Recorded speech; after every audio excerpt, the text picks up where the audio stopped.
May buffet dito. Neneng chicken. Yeah, may buffet dito. Hi! Go.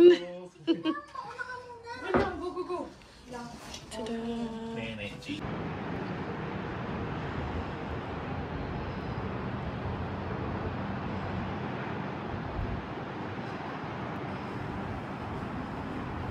Oh, say hi!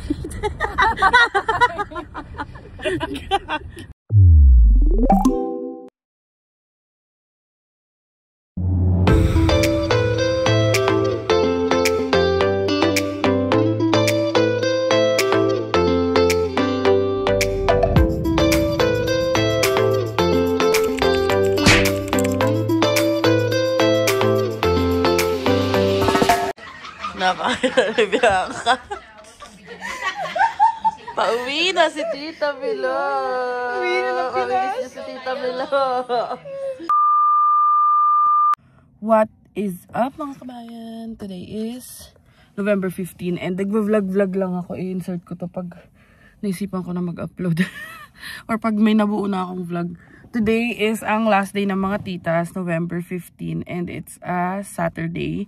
So ngayon magla-lunch lang tayo sa August 8. Tapos na-pick up na yung U-Box. Hindi mo lang kami tinatawagan. So ayan, ready? Ready to eat. Gutom na ako. So let's go. August 8. Clips.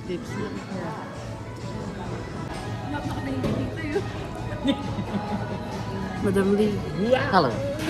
Not that spicy. Thank you. Tamilo.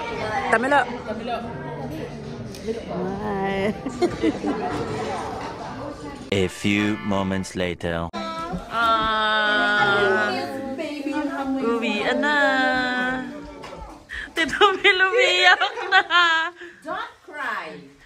We will be back. Right, CJ? Next month. I will miss your pagkain. We're gonna miss you. We're gonna miss you too. Come back. Sa airport na sila, tita.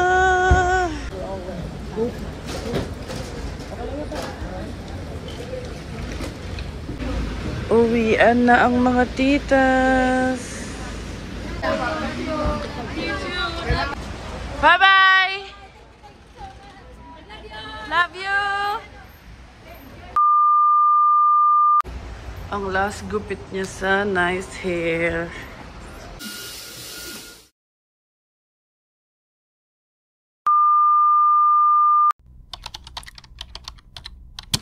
Here. Yan na.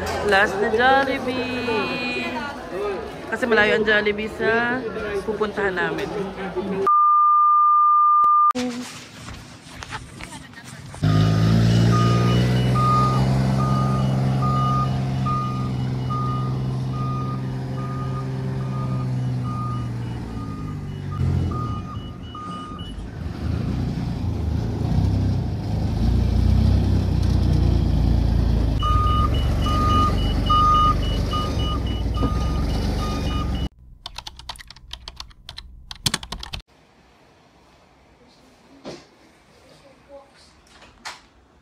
Hello? Can you ask Ria when he leaves to bring painter's tape?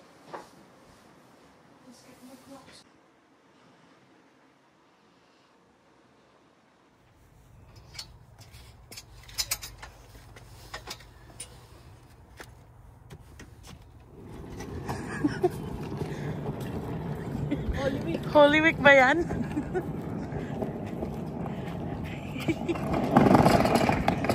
Break muna.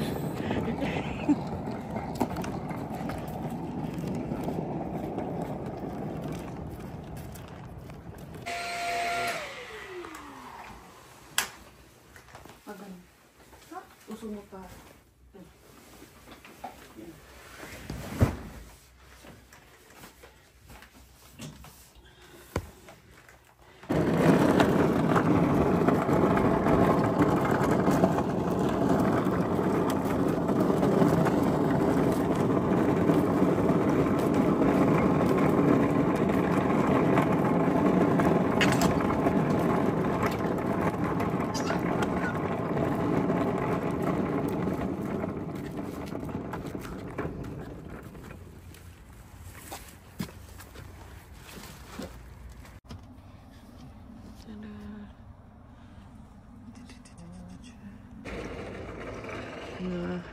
Ang buong U-Box. Anong date niyan, sis? November 14 dito sa Canada. Simula Monday. Tuesday. Simula Tuesday lang kami nagpapak nila, kami ni Christine. Kasi nga may work si B. Tapos, loading all in na kaming 4. Kahapon, simula November 13 hanggang ngayon, 14. Ngayon na yung last day. Kasi bukas pick up na neto ng maaga. So, ayan. Tapos kung ano yung di kakasya, iwan na. Titignan natin paano pagkakasyahin. Kasi yan. You take out those boxes, I think. This one? No. Well, we might need to take those, but yeah, these ones for sure. So we can angle it.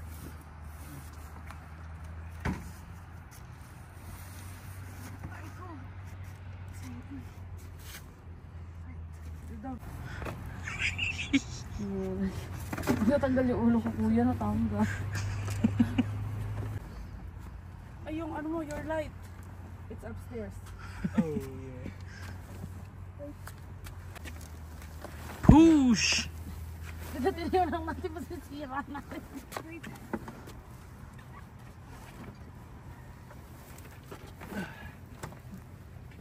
I push it. Oh, it got moved all the way over there. Yeah. How did that happen? Oh, it fell. Watch Yay! it. More. Tapos yun. Hindi ko nakapagod to. Itong pinakakasapagod. Hindi, sir. Ay, hindi, biyo ko na din ako lilipat. Kayo na lang, biyo. Sakit na dito. Saan? Dito. It's okay, you're strong. B, Ay, what's your kailangan thoughts? mo, alam, kita na. Kamay may thoughts yun. I don't know if I can push it any further. Cellphone ko ba yan? Ay, cellphone mo pala yun. And the hangers. Hanger room. Glove, abot yung hanger. Abot natin na yan. Anong masasabi mo, ma'am? Kapoy, Jod. Tapos na ang buong buhay namin sa Ontario. Ayun, oh.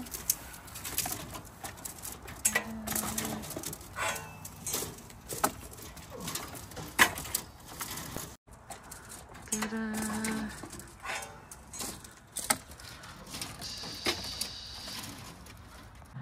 Oh, ayun na. Ang buong buhay namin sa Ontario. Sarado na ni Kabayan. Handy Harry. Huwag nyo isara! Mami, miss ko siya. Huwag nyo isara. Kuya! Kuya, sarado na. Parking 84, mga kabayan. Update mga kabayan, it's 8:40 PM. And ayan, napalayas kami ng amo namin. Tapos na kami, love. Tada! Pagod yarn. You wanna go around the U-Box? So, sige. Last, na namin. Ay, kagabi yung last day namin natulog sa bahay. And ngayon, since naka-load na yung mattress, squat na kami. Squatter na kami ulit. Tikitulog muna kami kay Latita. Hanggang umalis kami. Malapit naman na kami umalis. November, ano ba ngayon sis? 15? 14. Yeah. Bale, 10 days kami makikitulog. So, ayun. Kapagod. Sabi nga namin, last nalipat na to. Mumutla na ako. Ikot kami sa U-Box. Ayan, ang U-Box. Mamimiss niyo yung ano ba tawag? Basta, yung condo. Okay. Yan, ganyang kalaki yan. Ang sukit mo naman. Yan. Ang sukit naman ito. Nakarapples ka nga eh. Parang may baon. So, let's go na kala Tita Fe. It's November 16 and ayan, katapos lang namin i-clear tong room. Yung labas, inunti-unti lang namin. Tinapon na namin yung mga gamit na pwedeng itapon. So, ayan, unti pa aayusin namin. Ayan. Ito na lang. Yung iba dyan dadali na namin. Hindi ko alam kung lahat yan or yung iba. Tapos yung iba, iwan na namin kala Tita Fel like yung ibang food kasi sayang. So, ayan, empty na ang room. And ito ang huli kong tatanggalin. Papatulong na lang ako kasi naka-command strip naman to. Ayan, natanggal ko na yung frame. And ang galing. Tignan nyo, oh. Hindi siya nagtatanggal ng pintura. So, command strip is the best talaga. Ayan. So, yung mga sulat-sulat, buburahin lang namin. Yung madali na lang matanggal yung pencil naman. November 16 and nabutasan ang gulong. Buti na lang may malapit dito. Ayan. Papapatch muna namin gulong. Ayan. Butas ang gulong.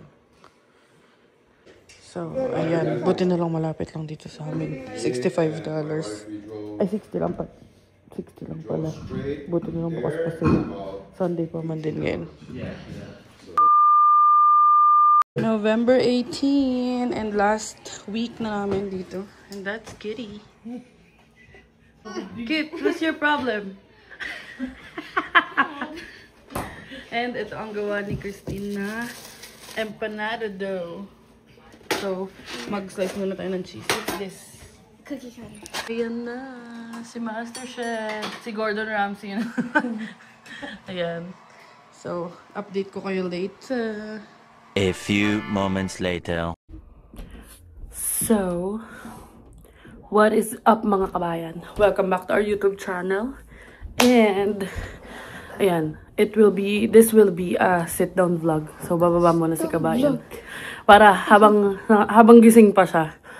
So, may mga isi-share kami sa inyo na very, very slight life update lang. So, ikaw na. Ano gagawin ko?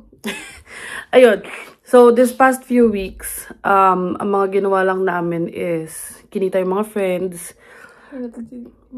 Hinatid yung mga titas. So, wala na nga yung mga titas. Umuwi na sila. Bumalik na sila sa Pinas. And, marami kaming inasikaso. Actually, hindi namin alam kung paano namin i-share. Pero napag-usapan namin na yung mga specific details. Sabi naman namin na i-update namin kayo kasi nga naging part kayo ng journey namin. So, yung pinakamalaking life update namin ngayon is tatawa ako. Ayun nga, sabi namin, diba, September talaga dapat may decision na kami. Kaso, ayun nga, nawalan ako ng work, na-lay off ako sa work. Nawalan ako ng work, tapos, well, thankfully, nagkaroon naman ako ng part-time work, which is yun sa golf course. Pero, syempre, seasonal lang din yun. So, meron kaming mga bagay na kinonsider din kasi as you guys know, nag-start kami dito as international student and OWP. Ayun na nga, medyo matagal din namin pinag-usapan, pinag-isipan kasi hindi na naman madali yung move namin. Pero ang pinaka-grateful lang kami is may family and friends kami ngayon compared sa before. Whereas before naman, may friends din naman kami na tumulong. Pero ngayon talagang, na to para no regrets na lang. So, ayun, ang biggest life update namin is that we're moving. Mag-move kami. Hindi mo na namin sasabihin or babanggitin for now lang kung saan kami lilipat. So, ayun nga, kaya kami busy talaga. So, ang ginagawa ko, siya nga may work. So, ang tulungan kami, tandem kami. Siya nag-work siya kasi nga siya lang yung talagang naka-full-time ngayon. Tapos habang naka-full-time siya, inaayos ko lahat ng pwedeng ayusin. So, everyday, tumatawag sa kung saan-saan, ipapa-cancel, i-apply. Kasi may mga kailangan kaming i-apply na services. Down payment, kasi dun sa lilipatan nga namin. And ayun pa pala, isang factor na nagpa-decide sa amin is by February, naka 1 year na yung permit namin and we only have 3 years. Kasi nga, sinwerte naman kami na 1 month lang yung inantay namin for approval ng PGWP and OWP extension. But still, kailangan namin gawin yung original plans namin Kasi isang taon na rin mawawala eh. So, 2 years na lang. So, ayun, nag-usap kami dalawa kung paano ba, kung anong gagawin. Ang sa amin dalawa is, parang gawin na namin lahat ng pwede namin gawin. So, which is kasama to, sa yung pag-move, sa plano namin. Talaga ever since, as in bago pa kami dumating dito sa Canada, nasa plano na namin. So, ano? Ano ba to? So, nag-on yung kasi LCD. Sira na pala LCD. Ano ba?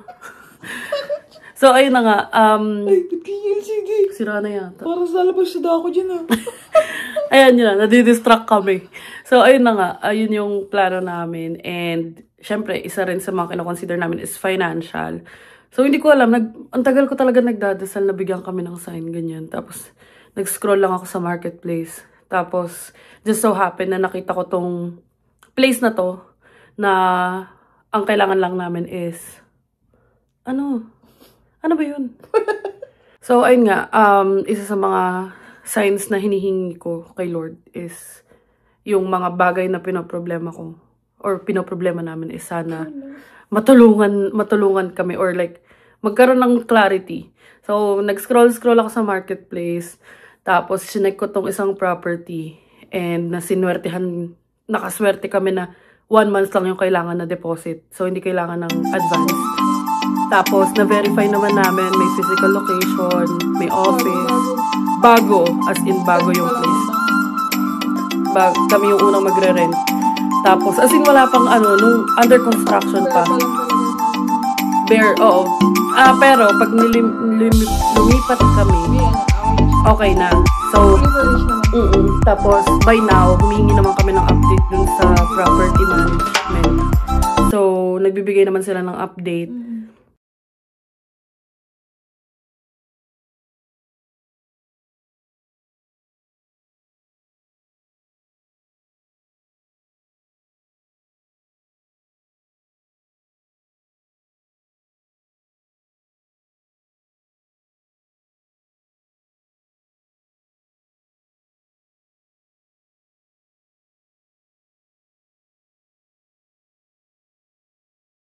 And, ayun, isa sa mga kinonsider din namin yun, parang it's now or never na, kasi yun nga, kailangan, last na rin talaga namin yun. Wala na rin naman kaming ibang options.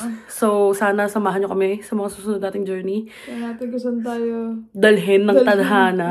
Pero, ayun, kaya ewan ko kung na-notice nyo, nasabi namin is last na namin sa Toronto. Kasi last na talaga namin pumunta muna doon. Kasi nga inaasikaso namin yung paglipat and all those stuff.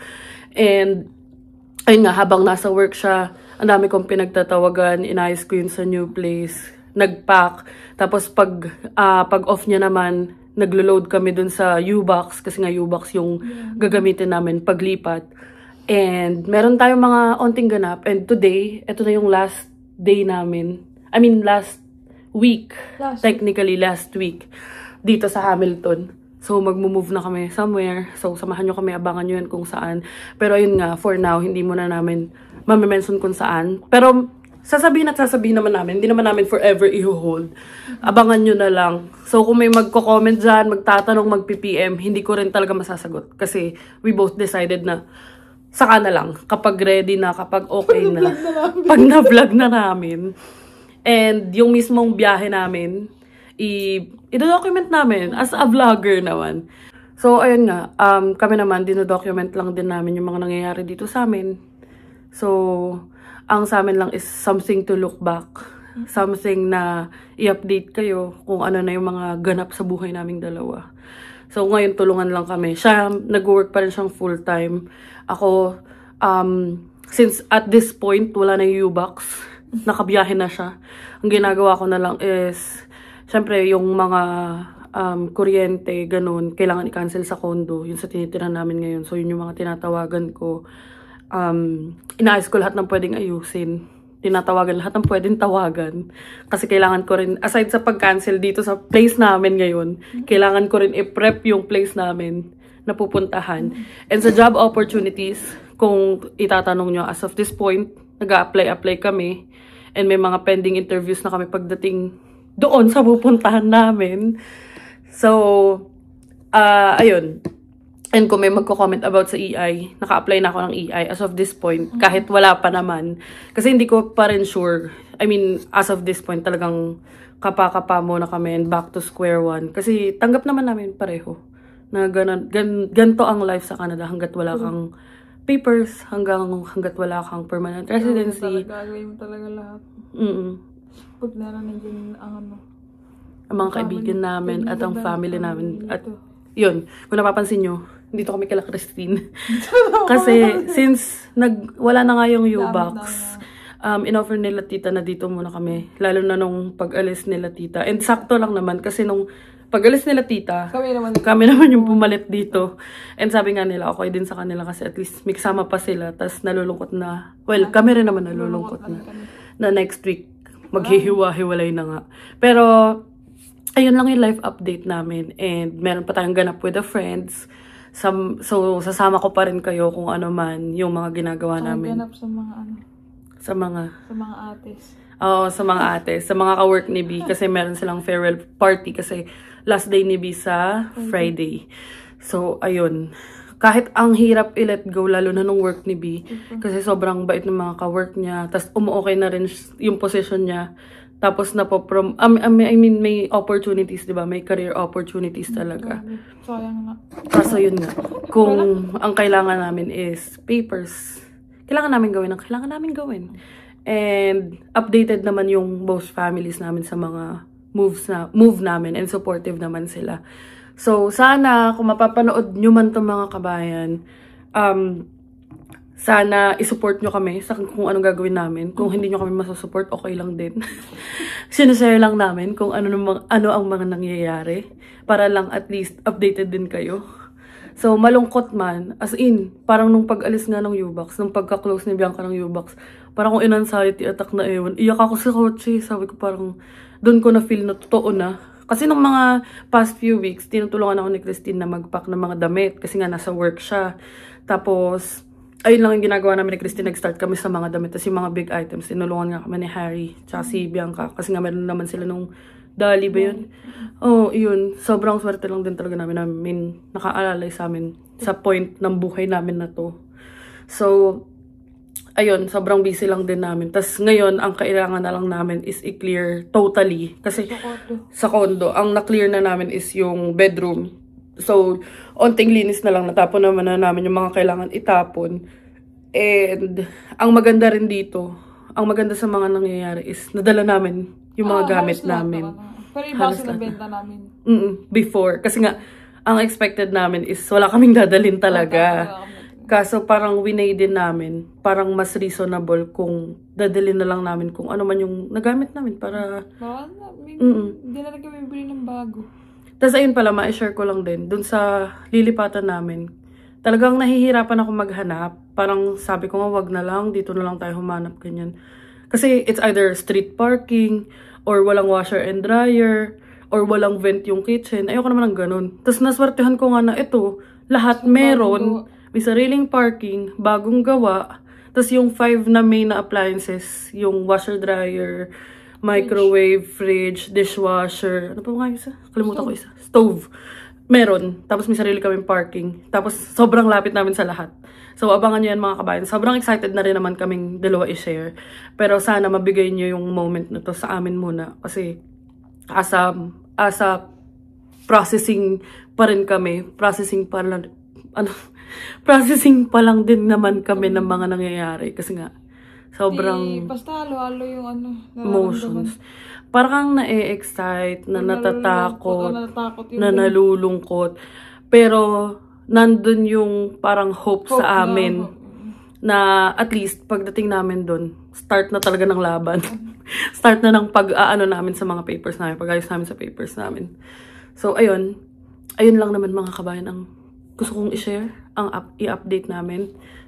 So, eto, this past few days, since andito nga kala Christine, ayan, dito lang kami sa bahay, tas siya nag-work. Tapos, wala, iniisip ko na lang kung ano mga kailangan ko gawin, nililista ko. Tapos natatawa nga sila kasi night before, lagi kong sinesend, may group chat kasi kami. Sinesend ko yung kailangan kong gawin for the next day para hindi ko makalimutan. So, ayun mga kabayan. Sana din sa lilipatan namin, bumaba na ang insurance namin. Ay, ayun pa pala may nangyari this week. Napako ang aming gulong. At sobrang swerte lang kasi ang galing nito maghanap. Merong 4 minutes away dito na tire shop. And hindi naman, 9 PM, tas Sunday pa. Tapos, na-accommodate pa tayo. thankfully, hindi siya lumubog talaga dun sa mismong gulong. Parang dun sa outer part lang. Sumingaw na talaga siya na flat. Na flat. Winter tires pa man din. Yun yung kakabili lang namin last year. Pero, ayun. Ang masashare lang siguro namin is, meron tayong long drive next week. So, abangan nyo kung saan tayo mapapadpad at dadalhin ng pagkakataon, dadalhin ng panahon, at dadalhin ng Canada. So, ayun.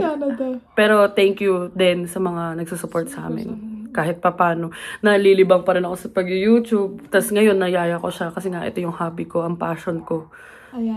Nayaya ko siya. Sabi ko, habang gising ka pa, habang hindi ka pa inaantok. So, ang maganda din is, tulungan kami dalawa. As in, sa lahat ng ginagawa namin. Never ko siya narinig na nagagalit sa akin dahil wala akong work. Tapos siya, hindi ko rin siya naaway. Pinaghahanda ko siya ng food. Ay, pinagluluto kita. Ayun.